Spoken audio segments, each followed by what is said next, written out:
So some of the students sent it the doubt. First of the doubt sent to me is the first ionization energy, the first and the second ionization energy and second ionization energy of few of element in term of kilojoule पर mole is given by. यहाँ पे आपको क्या दे रखा है, कुछ elements के नाम वैसे ही दे दिया, एलिमेंट 1 2 3 4, और एक्चुअली बेटा उनके क्या दे रखी है, first and second ionization energies given है।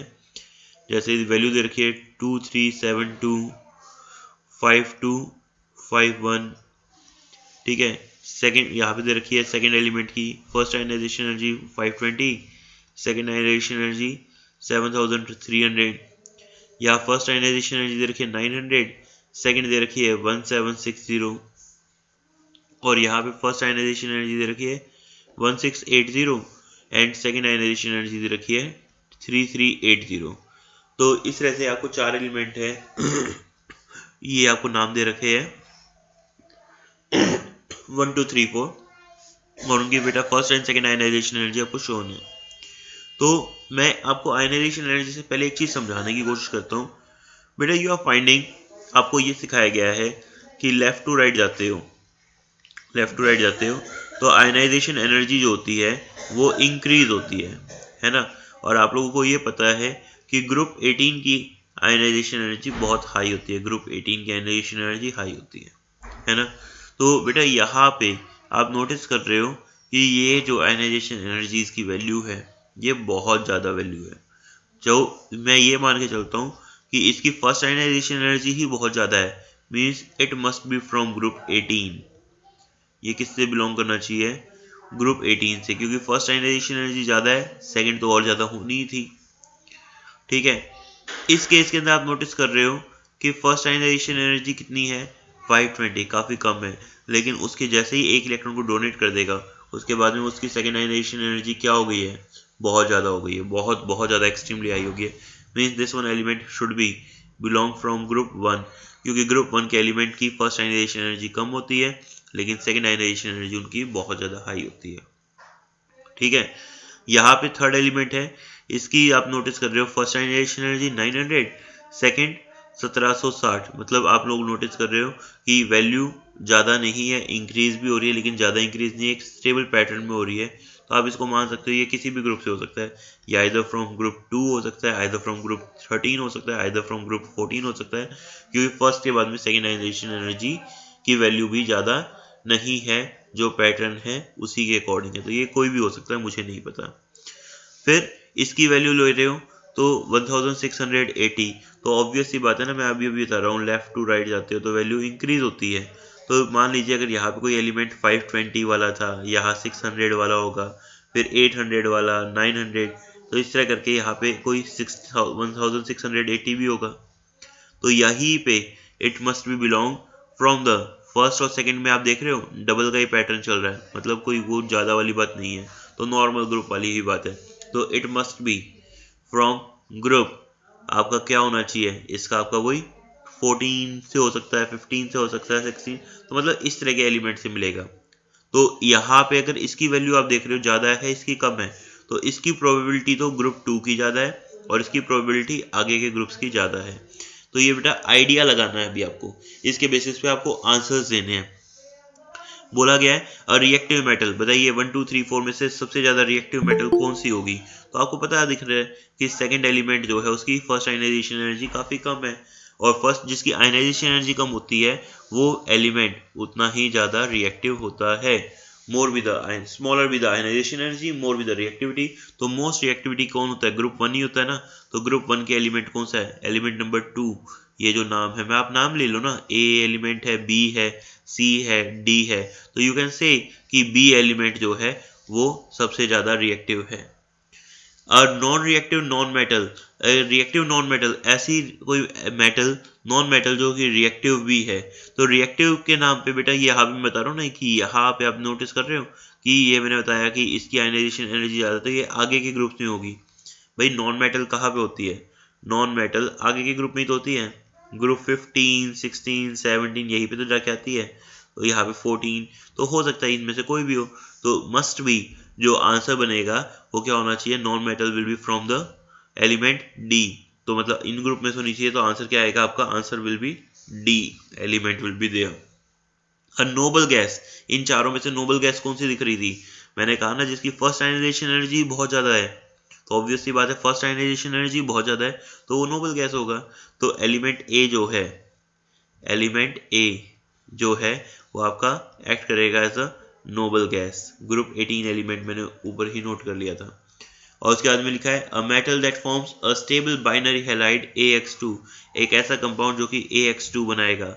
तो ग्रुप 2 AX2 कौन बनाएगा, हैलाइड में, जो कि ग्रुप 2 से बिलोंग कर रहा होगा। When A belongs to group 2, तो ही बनाएगा ना। तो यहाँ पे ग्रुप 2 के बिलोंगिंग कौन सा था, एलिमेंट सी। तो क्या आएगा, element C is belonging from groups, element C belonging from group 2 and will form the binary compound AX2। तो इस तरह से आपका क्वेश्चन था जिसका आंसर मैंने आपसे अभी डिस्कस किया है।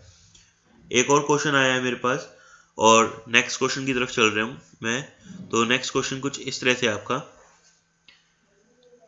अमंग द फॉलोइंग एलिमेंट्स, आपको कुछ एक एलिमेंट्स दे रखे है बेटा, यहाँ पे लिख सकते हो आप लोग, among the elements lithium, potassium, calcium, sulphur and krypton, among the elements lithium, potassium, calcium, sulfur and krypton, which one has lower ionization energy, इनमें से किसकी ionization energy कम है, and which one has the highest ionization energy। तो I don't think so कि बेटा आपको इस तरह के क्वेश्चन की रिक्वायरमेंट पड़नी चाहिए पूछने की, क्योंकि आपके पास सामने है, आपको पता है, आपको पोजीशंस को ध्यान देना है। देखो सीधी सी बात है, ये ग्रुप 2 था, ये ग्रुप 3 है, ग्रुप 4 है, ऐसे ही होता है ना।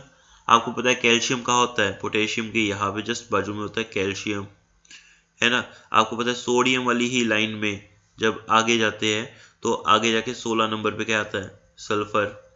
सल्फर के बाद में यहाँ पे आगे जाके आता है आर्गन, फिर उसके नीचे क्या आता है आपका, क्रिप्टॉन, मतलब यहाँ पे जाके सबसे लास्ट में जाता है क्रिप्टॉन। इस तरीके से आपके पास एलिमेंट्स की पोजीशन, देखो लोकेशंस को याद रखना है। आप लोगों ने ये पढ़ा है कि when moving left to right, जब आप लेफ्ट टू राइट जाते हो तो आपकी आयनाइजेशन एनर्जी क्या होती है, क्या होती है, इंक्रीज होती है। जबकि टॉप टू बॉटम में जाते हो तो आयनाइजेशन एनर्जी क्या होती है, डिक्रीज होती है।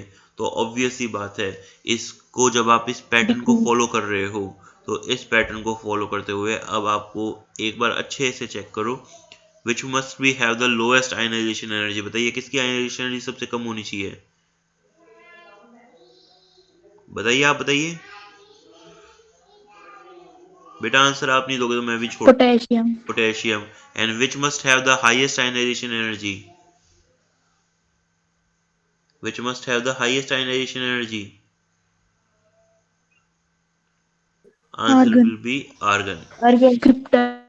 आर्गन और क्रिप्टॉन में बेटा आर्गन की ज्यादा होगी और लिथियम की भी ज्यादा होती है, लेकिन बेटा as comparison to the group 18 तो कम ही मिलती है इनकी। सो दैट्स व्हाई आपका क्या आंसर बनेगा, this one, argon is the right answer. Okay, coming to the next question, next question की तरफ चल रहे हैं। क्वेश्चन आप लोग नोट भी कर सकते हो साथ ही साथ में। The first ionization energy value of the third period element, third period element है सोडियम, मैग्नीशियम, ठीक है, एल्यूमिनियम, सिलिकॉन, लेकिन यहाँ पे एल्यूमिनियम का नाम नहीं लिया था, मुझे बोल रहा है first ionization energy of third period element sodium, magnesium, silicon are 49.6, 737 and 786 kilo joule per mole. ये इनकी एनर्जी दे रखी है, आयनाइजेशन एनर्जी कौन सी, फर्स्ट आयनाइजेशन एनर्जी, ठीक है बेटा, वो वैल्यू दे रखी है। Predict the first ionization energy of aluminium, तो एल्यूमिनियम की फर्स्ट आयनाइजेशन एनर्जी क्या होनी चाहिए। तो on moving left to right आपकी आयनाइजेशन एनर्जी क्या होती है, इंक्रीज होती है। तो इससे ज़्यादा एनर्जी इसकी, मैग्नीशियम से ज़्यादा एल्यूमिनियम की, एल्यूमिनियम से ज़्यादा सिलिकॉन की, यही होनी चाहिए ना। लेकिन यहाँ पे एक्चुअली आपको एक और बात बता देते हैं दैट कि एल्यूमिनियम कौन से बिलोंग कर रहा है, ग्रुप 13 से बिलोंग कर रहा है, और मैग्नीशियम कौन से बिलोंग कर रहा है, ग्रुप 2 से बिलोंग कर रहा है। और मैंने एक एक्सेप्शन लिखवाया था कि जो फर्स्ट आयनाइजेशन एनर्जी होती है, फर्स्ट आयनाइजेशन एनर्जी होती है ग्रुप 2 की, वो क्या होती है, हायर होती है देन द ग्रुप 13। यही बताया था ना। तो आंसर आपका आना चाहिए, कितना आना चाहिए, उसका आना चाहिए 700 के आसपास कहूँगा मैं, आंसर आना चाहिए। लेफ्ट टू राइट इंक्रीज होती है, लेकिन मैग्नीशियम के मुकाबले में एल्यूमिनियम की फर्स्ट आयनाइजेशन एनर्जी क्या होनी चाहिए, कम होनी चाहिए। तो 737 मैग्नीशियम की थी, तो उससे कुछ कम होनी चाहिए, और कम होनी चाहिए तो आपसे बोल रहा है क्या होना चाहिए आंसर, 575 के पास में होना चाहिए या 760 के आसपास होनी चाहिए। तो ऑब्वियस सी बात है ना, 737 से ज़्यादा तो हो नहीं सकती, तो आंसर कितना आ जाएगा, 575 आएगा। तो answer must be 575. The first ionization energy of the aluminium must be 575. Clear? Because क्योंकि first ionization energy of aluminium group 13 is smaller than the first ionization energy of group 2. That's why. Done. अब next question की तरफ चलते हैं. Next question says the first ionization energy, second ionization energy of three elements. एक element दे रखा है A, एक element दे रखा है B, एक एलिमेंट दे रखा है C। इनकी आपको बेटा आपको दे रखा है first ionization energy and the second ionization energy और the element A, B and C are 403, 549, 1142। देख रहे हो, फर्स्ट आयनाइजेशन एनर्जी काफी कम है ना। तो कम है तो क्या होगा, मेटल से बिलोंग करना चाहिए। चलिए अच्छा आगे है 2640, सेकेंड आयनाइजेशन एनर्जी 1060 और 2080। तो बेटा ये तो बात बन गई हमारी, क्योंकि यहाँ पे देख रहे हो फर्स्ट आयनाइजेशन एनर्जी कम है, सेकेंड आयनाइजेशन एनर्जी उसके मुकाबले बहुत ज़्यादा है। मतलब ये ए कौन से ग्रुप से बिलोंग कर रहा है, ग्रुप 1 से, क्योंकि एक इलेक्ट्रॉन को जैसे ही डोनेट कर देगा उसके बाद में आयनाइजेशन एनर्जी बहुत ज़्यादा इंक्रीज हो गई ना। दूसरा, अगर आप नोटिस कर रहे हो बी की, तो बी की आयनाइजेशन एनर्जी की वैल्यू भी काफ़ी कम है, और काफ़ी कम है ऑब्वियस सी बात है, सेकेंड आयनाइजेशन एनर्जी डबल के आसपास तो हो ही जाती है हमेशा ही, तो काफ़ी कम ही है। तो it must be belong from the group 2 के आसपास ही बिलोंग करना चाहिए। ये ग्रुप 2 ज़्यादा करो तो ग्रुप 13 से बिलोंग कर लेगा, ठीक है। और अगर इसकी बात कर रहे हो तो इसके मुकाबले में ए के मुकाबले में बी की आयनाइजेशन एनर्जी ज़्यादा है, बी के मुकाबले में सी की ज़्यादा है। और आपको पता है लेफ्ट टू राइट जाते हो तो यहाँ पे आयनाइजेशन एनर्जी इंक्रीज ही होती है। तो ए यहाँ पे प्रेजेंट है, बी यहाँ पे प्रेजेंट है, तो सी यहाँ पे प्रेजेंट है। तो ऑब्वियस सी बात है ये ग्रुप 2 था, तो ये ग्रुप आगे का मिलेगा 13, 14, 15, आगे के कोई भी ग्रुप में से हो सकता है, मुझे नहीं पता क्योंकि हमने वैल्यूज को याद नहीं कर रखा। अब आइडेंटिफाई करना है नॉन मेटल कौन सी है। तो नॉन मेटल तो आगे के ग्रुप में ही होते हैं, तो सी जो है आपकी नॉन मेटल है।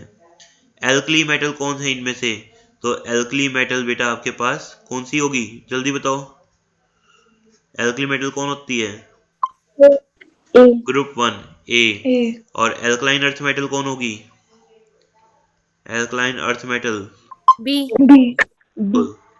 ग्रुप जो 2 होता है उसको एल्कलाइन अर्थ मेटल बोलते हैं, तो बी। तो ए बी या जो भी आपका आंसर है पर्टिकुलर मैंने आपको दे दिया है, तो इसके बेसिस पे आपके ये क्वेश्चन सॉल्व हो जाते हैं। Done. Coming to the next one question. Next one जो न्यूमेरिकल आपने भेजा है मेरे पास, ठीक है, वो कुछ इस तरीके से है। क्वेश्चन दे रखे हैं एक सेकंड में देख लेता हूँ बेटा क्वेश्चन क्या आया हुआ है।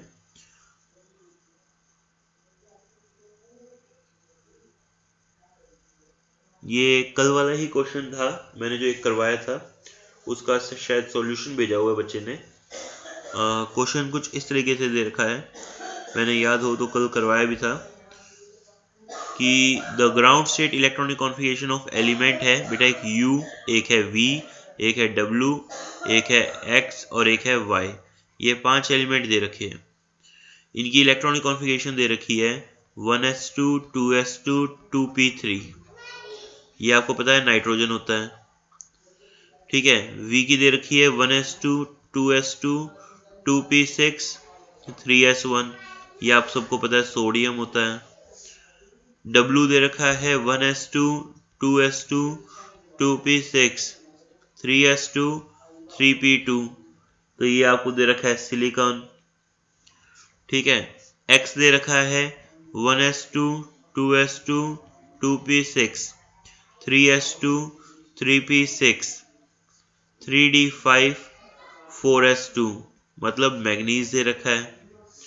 और Y दे रखा है 1s2 2s2 2p6 3s2 3p6 3d10 4s2 4p6, means ये दे रखा है क्रिप्टॉन। ये एलिमेंट्स आपको दे रखे हैं, ठीक है। आपको बोलना है कि which element forms carbonate which do not decomposes on heating. इनमें से कौन सा एलिमेंट है जो कि कार्बोनेट बनाएगा और जो कि क्या कर रहा है, हीटिंग करने पे आपका जो है मैं कहूँगा कि डीकम्पोज नहीं होगा। तो बेटा आप लोगों को मैंने याद करो, वैसे तो मैंने बता दिया था सोडियम के कार्बोनेट भी डीकम्पोज नहीं होते जल्दी से हीट करने पे। तो मैंने बताया था V must be the element जो कि जिसके एलिमेंट्स जो होते हैं डीकम्पोज नहीं होते हीट करने पे। तो यहाँ पे आपको बता दिया मैंने क्या, sodium carbonate do not decomposes on heating, note कर लिया होगा आई थिंक। तो V is the element belonging from the this one group. Element is most likely to form colored ionic compound. इनमें से ऐसा कौन सा एलिमेंट है जो मोस्टली कलर्ड आयनिक कंपाउंड बनाता है। तो मैंने आपको बताया था कि मैग्नीज के कंपाउंड जो होते हैं वो क्या होते हैं, मोस्टली कलर्ड होते हैं, ठीक है। बाकियों के लिए नहीं बोला जाएगा। इसके पीछे रीजन क्या है बेटा, कलरेशन की बात करता हूं, कलरेशन। तो कलरेशन वो शो करते हैं बेटा जिनके पास अनपेयर्ड इलेक्ट्रॉन होते हैं। जिन भी एलिमेंट्स के पास अनपेयर्ड इलेक्ट्रॉन होते हैं वो ही आपके कलरेशन को शो कर सकते हैं। जिनके पास अनपेयर्ड इलेक्ट्रॉन नहीं है वो कलरेशन को शो नहीं करते। तो मैग्नीज के जितने भी आप मोस्टली कंपाउंड्स बनाओगे तो वो बेटा सारे के सारे मोस्टली कलर्ड कंपाउंड बनते हैं। क्यों बनते हैं, क्योंकि मैग्नीज के पास 3d5 है। अभी आप जब डी ब्लॉक एलिमेंट्स के बारे में पढ़ोगे ना, डी ब्लॉक एलिमेंट्स के नाम से आपका एक चैप्टर आएगा, ठीक है। तो डी एंड एफ के नाम से जब चैप्टर आएगा ना अगले साल आएगा, तो उसमें हम बताते हैं साफ साफ कि जिनके पास भी अनपेयर्ड इलेक्ट्रॉन है वही कलर्ड कंपाउंड बनाते हैं। जिनके पास अनपेयर्ड इलेक्ट्रॉन ना हो वो कभी भी कलर्ड कंपाउंड की फॉर्मेशन नहीं करते। So for the formation of coloured compound the presence of unpaired d orbital d orbital electron must है। क्यों, क्योंकि अनपेयर्ड इलेक्ट्रॉन ही आपके जंप करते हैं टू द हायर शेल, और जब वो लोअर में आते हैं तो एनर्जी को रेडिएट करते हैं, तो कलरेशन को शो करते हैं। Next is has largest atomic radii. किसका जो एटॉमिक रेडियाई है वो लार्जेस्ट है। तो आपको पता ही है कि क्रोमियम का एटॉमिक रेडियाई सबसे लार्जेस्ट आएगा, बिकॉज लेफ्ट टू राइट आपका साइज डिक्रीज होता है, लेकिन ग्रुप 18 का साइज हाईएस्ट होता है, याद होगा। तो ग्रुप 18 से बिलोंग कर रहा है क्रोमियम, तो आंसर क्या बनेगा बेटा, क्रोमियम वाला लार्जेस्ट एटॉमिक रेडियाई रहेगा। और लास्ट है element forms only acidic oxide. ऐसा एलिमेंट जो कि सिर्फ और सिर्फ एसिडिक ऑक्साइड बनाता है, तो उसमें नाम आएगा बेटा, मेनली नाम आएगा नाइट्रोजन का। नाइट्रोजन के ऑक्साइड्स होते हैं या तो न्यूट्रल ऑक्साइड्स बनते हैं, ठीक है, या फिर उसके बनते हैं एसिडिक ऑक्साइड्स। उसका कोई भी बेसिक ऑक्साइड नहीं बनता, ठीक है। सोडियम के ऑक्साइड बेसिक ऑक्साइड बनाते हैं, सोडियम ऑक्साइड बेसिक ऑक्साइड बनाता है। SiO2 होता है बेटा एम्फोटेरिक नेचर का, SiO2 एम्फोटेरिक नेचर का होता है। मैग्नीज के सभी तरह के ऑक्साइड बनते हैं, एसिडिक भी बनाता है, बेसिक भी बनाता है, और न्यूट्रल ऑक्साइड या एम्फोटेरिक भी बनाता है। ये सभी तरह के बनाता है। और क्रिप्टॉन के ऑक्साइड्स नहीं बनते, तो उसके बारे में बात नहीं की जा सकती। तो इस वजह से ये आपका क्या आएगा, नाइट्रोजन फॉर्म्स न्यूट्रल ऑक्साइड्स या एसिडिक ऑक्साइड। तो बेस्ट आंसर आपका नाइट्रोजन ही बनेगा। तो मेरे अकॉर्डिंग आंसर बनेगा, फर्स्ट है क्या बताया था बेटा, कार्बोनेट्स का, तो मैंने बताया था आंसर V, ठीक है। फिर दूसरा था कलर्ड कंपाउंड, तो उसके लिए आंसर आ गया X। लार्जेस्ट एटॉमिक रेडियाई किसका था, Y का। और फॉर्म्स कलर्ड कंपाउंड, तो उसके लिए आंसर आया मेरा U, ना सॉरी एसिडिक ऑक्साइड्स, तो आएगा U। तो मेरे अकॉर्डिंग आंसर आया V, X, Y और U। और ऐसा एक भी ऑप्शन शायद दे रखा है V, X, Y and U। तो बेटा वैसे तो एक भी oxide V, X, Y and U ऐसा एक भी दिखा नहीं रखा। V, X, Y, U, V, X, Y, W दिखा रखा है। सिलिकॉन के ऑक्साइड, बेटा सिलिकॉन के ऑक्साइड को इन्होंने एसिडिक ऑक्साइड मान लिया है, इस वजह से हमारा आंसर मैच नहीं हो रहा। लेकिन मैंने आपको बता दिया सिलिकॉन का ऑक्साइड एम्फोटेरिक नेचर का ही होता है, SiO2। तो वो उनकी थ्योरीज है कि वो उसको एसिडिक के अंदर मान रहा है खाली, लेकिन ये एम्फोटेरिक नेचर का होता है, इसलिए हमारा आंसर मैच नहीं हो रहा होगा। आंसर आपका आएगा वैसे V, X, Y, U। और अगर आपको दिख रहा है तो उसके बेसिस पे आप लोग इसको क्या मान लो, U की जगह आप W मान लीजिए, ठीक है। एज पर क्यों थ्योरी अलग अलग लेके चलते हैं, लेकिन हमने बता दिया कि नाइट्रोजन के ऑक्साइड्स होते हैं। मैंने आपको 5 ऑक्साइड है जैसे इसके, एक तो नाम है इसका N2O, दूसरा NO, तीसरा N2O3, इस तरीके से NO2 एंड N2O5। तो याद रखना ये दो तो न्यूट्रल ऑक्साइड होते हैं इसके, और बाकी सारे के सारे इसके एसिडिक ऑक्साइड होते हैं। डन। जबकि SiO2 एम्फोटेरिक होता है, तो ये आंसर मिस्टेक्स में मैं मान के चलूंगा, इसको इस तरीके से नहीं लेके चल रहा मैं। डन। तो आप बता सकते हैं इसके लिए। आई होप सो कि आपको समझ में आ गया होगा, ठीक है। V, X, Y, W। Done. तो इस तरीके से था। नाउ एनी अनदर क्वेश्चन, बोलिए बेटा, एनी अनदर क्वेश्चन।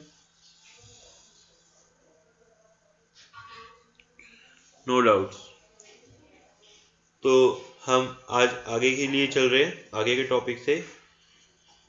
तो बेटा लास्ट टॉपिक जो था मैंने डिस्कस किया था, क्या डिस्कस किया था बताइए, लास्ट टॉपिक हमने, एक बार मुझे बता दीजिए हमने लास्ट टॉपिक क्या डिस्कस किया था। Limited. The topic we have to be discussed is about bond angle। Bond angle, bond angle की बात करते हैं, तो बॉन्ड एंगल के लिए लिख लीजिए, it is the angle form between the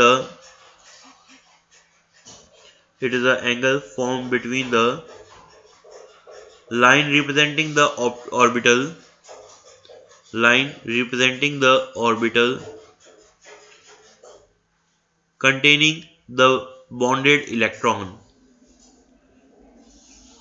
It is the angle formed between the line representing the orbital containing bonding electrons।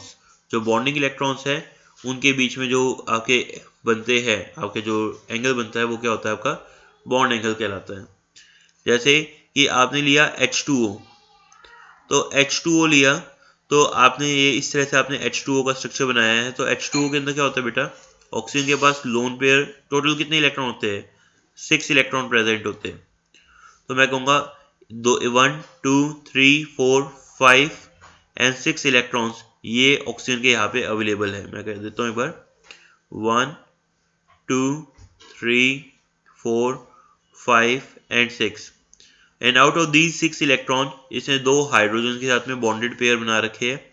तो ये जो बॉन्डेड पेयर बना रखे हैं यहाँ पे, दिस वन, तो ये जो एंगल बनेगा यहाँ पे बेटा, in between of these bonded pair electron, ये क्या कहलाएगा, आपका बॉन्ड एंगल कहलाएगा।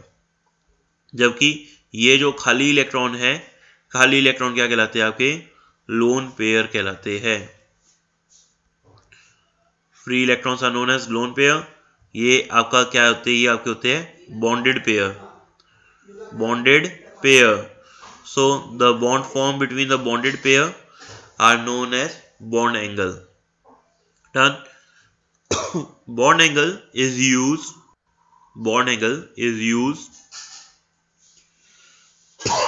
to find the shape of orbital. bond angle हमें shape of orbital, shape of molecule बोलूंगा, मैं कहूंगा शेप ऑफ मॉलिक्यूल को पता लगाने के लिए यूज होते हैं, ठीक है। और उसके बेसिस पे कि उनके अंदर कितना बॉन्ड एंगल है, उसके बेसिस पे force of attraction, force of repulsion क्या है, और उसके बेसिस पे हम और अदर चीजों की भी कैलकुलेशंस इसके बेसिस पे करते हैं। तो ये हमारा होता है बेटा bond angle. Factors affecting bond angle में फैक्टर्स तो बहुत सारे अफेक्ट करते हैं, लेकिन फैक्टर में मैं ज़्यादा नहीं करूँगा, मैं सिर्फ एक फैक्टर आपको समझाना चाह रहा हूँ मेन, और वो ये है कि electronegativity of central atom. Electronegativity of central atom, इसलिए मैं अभी ज़्यादा नहीं बताना चाहता क्योंकि अभी टर्म आपको सारी क्लियर नहीं है, ठीक है। अभी टर्म्स जैसे जैसे पता चलेगी तो आप बताते जाओगे। जैसे एक्चुअली क्या होता है बेटा, ऑक्सीजन है, ये अटैच है हाइड्रोजन से इस तरीके से, ठीक है। इसके पास कितने लोन पेयर है, 2 लोन पेयर है। अगर मैं बात करता हूँ सल्फर की, तो सल्फर भी मैं मान लेता हूँ H2S, तो H2S भी ऐसे ही अटैच है, उसके पास भी कितने लोन पेयर है, 2 लोन पेयर है। अगर ज्योमेट्री की बात करूंगा, स्ट्रक्चर की बात करूंगा, जो कि टर्म अभी आप लोगों ने पढ़ी नहीं है, तो वो बेटा इनकी ज्योमेट्री स्ट्रक्चर दोनों का सेम होता है, लेकिन एंगल में दोनों में फर्क होता है कि इसका एंगल तो होता है 104.5 डिग्री का, जबकि H2S के अंदर यही बॉन्ड एंगल अबाउट 95 डिग्री के आसपास होता है। तो ये एंगल कम है, उसके पीछे कारण क्या है, या फिर मैं कह सकता हूं, या फिर मैं कह सकता हूं कि H2O है, उससे आप H2S पे जा रहे हो, H2SC की तरफ जा रहे हो, H2TE की तरफ जा रहे हो, तो डाउन द ग्रुप जाते हो बेटा, तो यहाँ पे बॉन्ड एंगल जो होता है, बॉन्ड एंगल जो होते हैं वो डिक्रीज होते हैं। तो उसके पीछे कारण क्या है, एक्चुअली जो बेटा लोन पेयर होते हैं ना, लोन पेयर्स, ये लोन पेयर्स जो होते हैं रिपल्शन काज करते हैं ओवर द बॉन्डेड पेयर। तो हमारे पास 3 तरह की चीज होती है यहाँ पे जनरेट हो रही है, आप नोटिस करोगे। एक तो बन रहा है लोन पेयर, इनके बीच में रिपल्शन काज होगा कि एक दूसरे को रिपेल करेंगे, है ना। एक ये लोन पेयर इस बॉन्डेड पेयर के ऊपर रिपल्शन लगाएगा, तो लोन पेयर और बॉन्ड पेयर के बीच में रिपल्शन हो रहा है। एक ये बॉन्ड पेयर और बॉन्ड पेयर है, इनके बीच में रिपल्शन हो रहा है। तो यहाँ पे आप नोटिस कर रहे हो 3 तरह के रिपल्शन अगर हो रहे हैं। नाम है लोन पेयर रिपल्शन, दूसरा है lone pair bond pair repulsion, और तीसरा है बॉन्ड पेयर रिपल्शन। 3 तरह के रिपल्शन काज होते हैं। तो जब कभी भी बेटा यहाँ पे हम लोन पेयर इनकी बात करते हैं, तो ध्यान रखिए कि लोन पेयर रिपल्शन जो होता है वो मोर होता है than that of lone pair bond pair repulsion, and lone pair bond pair repulsion जो होता है वो मोर स्ट्रॉन्गर होता है than the bond pair repulsion. क्या नोट किया आपने, नोट कर लेना that lone pair repulsion is greater than that of lone pair bond pair repulsion, and lone pair bond pair repulsion is greater than bond pair repulsion. ये चीज होती है lone pair repulsion is greater than lone pair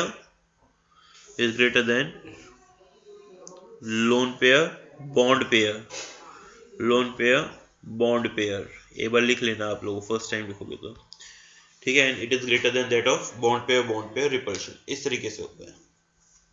अब बेटा इसके अंदर एक word बोली जाती है इसके लिए, मूविंग डाउन द ग्रुप। अगर हम बात करते हैं moving down the group, moving down the group, electronegativity of central atom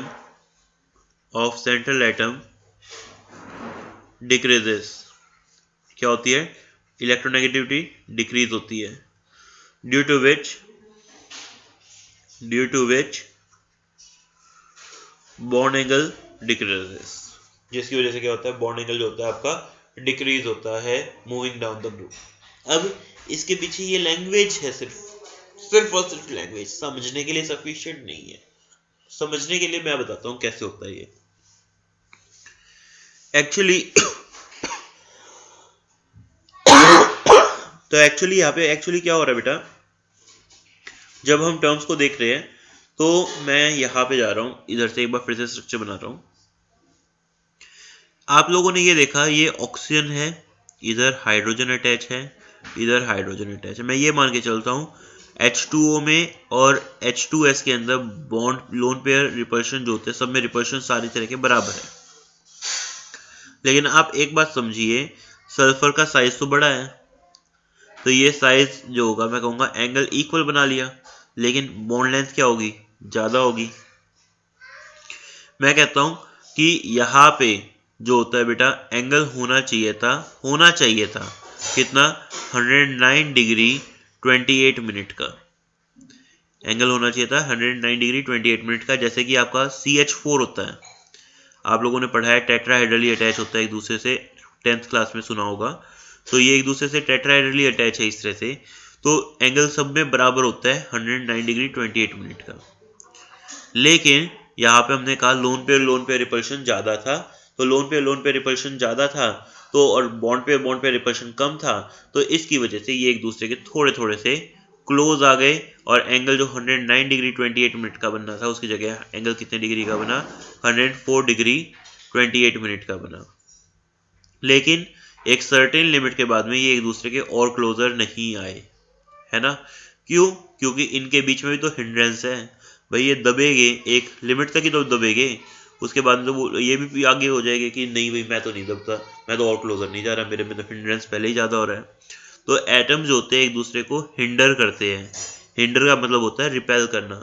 it is just like कि आप लोग एक बेंच पे दो बच्चे बैठे हो, और मान लीजिए कोई तीसरा आगे बैठने की कोशिश कर रहा है, यहाँ पे आप दो बैठे हो और कोई तीसरा आ रहा है, तो आप उसको सीट दोगे थोड़ी बहुत एडजस्ट करने के लिए। लेकिन आप लोगों ने नोटिस किया है ना कि आप उसको कितनी सीट देते हो, पूरी सीट दे देते हो उसको, आप लोग बिल्कुल क्लोज हो जाते हो नहीं, उसको आधा बेंच के बाहर रखते हो, है ना।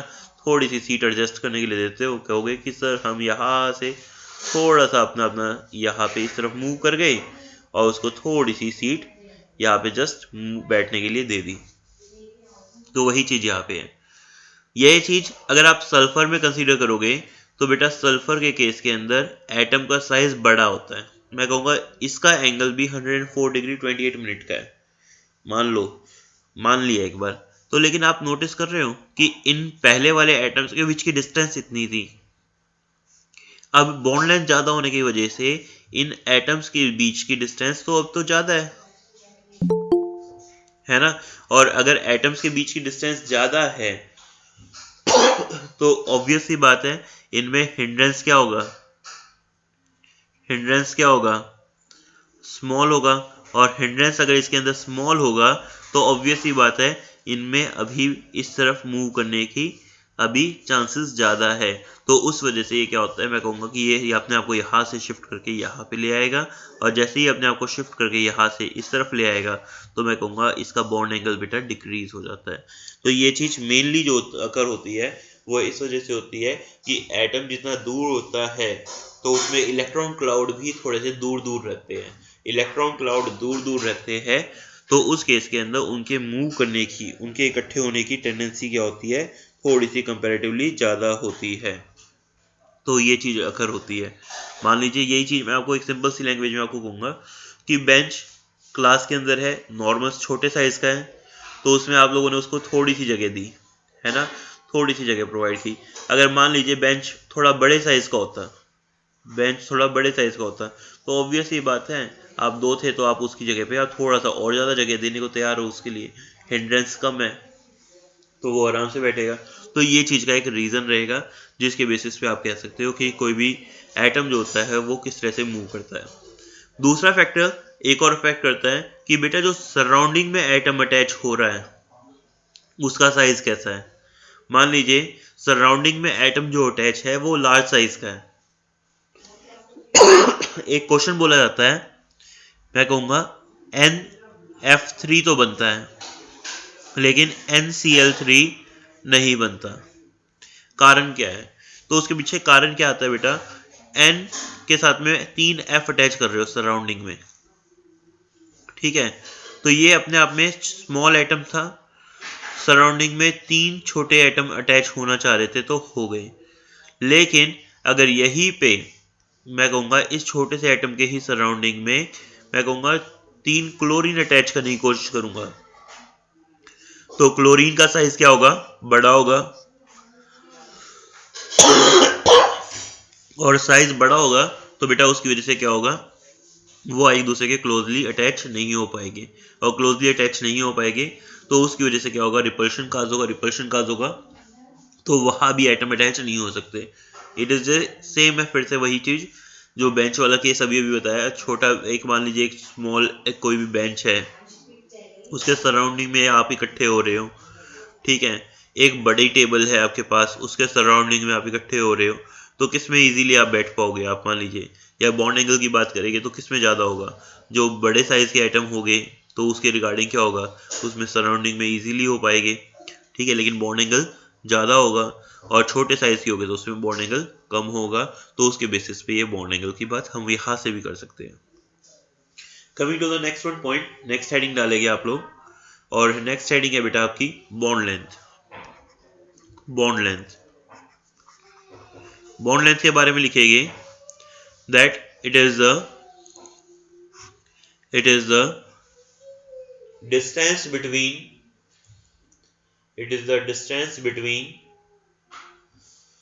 the center of it is the distance between the center of nucleus of two bonded atom.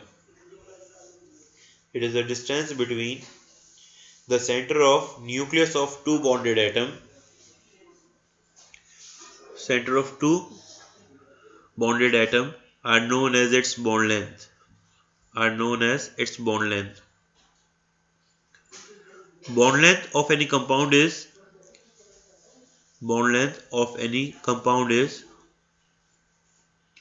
calculated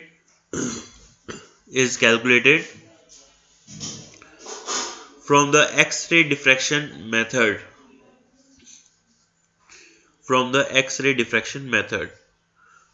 आपके पास एक एटम ये है, दूसरा एटम ये है आपके पास, तो इनके बीच में इनके न्यूक्लियसेस है, तो ये जो इनके बीच की डिस्टेंस होगी, न्यूक्लियसेस के बीच की जो डिस्टेंस है ये वाली, ये जो डिस्टेंस है या की क्या कहलाती है? उसकी बॉन्ड लेंथ कहलाती है।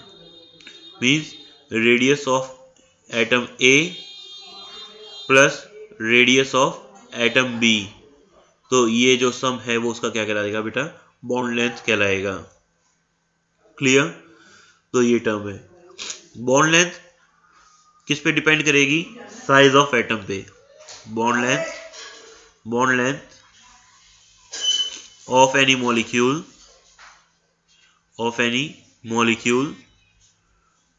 Depends on size of atom. वो साइज ऑफ एटम के ऊपर डिपेंड करेगी। क्लियर? कि रेडियस ऑफ ए कितना है और रेडियस ऑफ बी कितना है, मेन सिर्फ इसी पे डिपेंड करेगी, इसके अलावा और किसी चीज पे डिपेंड नहीं करेगी। नॉर्मली हम एक बात और ले लेते हैं कि more be the electronegativity gap between element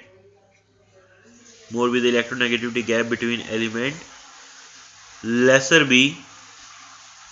be their bond length। क्यों? क्योंकि वो एक दूसरे को उतना ही ज्यादा अट्रैक्ट करेंगे, और जितना ज्यादा अट्रैक्ट करेंगे तो उसके हिसाब से बॉन्ड लेंथ की वैल्यू क्या होगी? डिक्रीज होगी। तो ये भी एक टर्म है जिसको हम डिस्कस कर सकते हैं कि बॉन्ड लेंथ जो होती है वो कैसे होती है। ये इसलिए बोल रहा हूँ क्योंकि याद होगा कल परसों एक क्वेश्चन पूछा गया था ना मेरे से, दैट ए कोई कंपाउंड है, ए बॉन्ड ए, उसकी बॉन्ड लेंथ मान लीजिए 100 पिकोमीटर है, ठीक है। बी कोई बी आपस में कंपाउंड है, उसकी 254 पिकोमीटर थी या 154 पिकोमीटर थी, आपका आंसर मुझे याद नहीं एक्चुअली, 154 पिकोमीटर थी। तो याद करो, पूछा गया था ए बी के बीच की बॉन्ड लेंथ क्या होगी अगर इनके बीच का इनकी नेगेटिविटी की वैल्यू 2.0 एंड 3.0 थी। तो इनकी बॉन्ड लेंथ क्या होगी। तो मैंने आपको कैलकुलेट करके बताया था कि इसकी रेडियस 50 होगी, इसका रेडियस कितना होगा 77 पिकोमीटर आएगा। तो 50 plus 77 will be equals to 127 picometre. लेकिन नेगेटिविटी गैप ज़्यादा होने की वजह से साइज क्या हो जाएगा, बॉन्ड लेंथ जो होगी वो क्या हो जाएगी, डिक्रीज हो जाएगी। तो इस तरह की बातें रहेगी। तो उसके बेसिस पे भी आप लोग बता सकते हो कि बॉन्ड लेंथ क्या होगी। तो बेटा अभी आज के लिए हम इतना ही करेंगे। बाकी जो भी कोई डाउट है आपके वो मैं पर्सनली सेंड कर दूंगा। तो thank you, have a good day.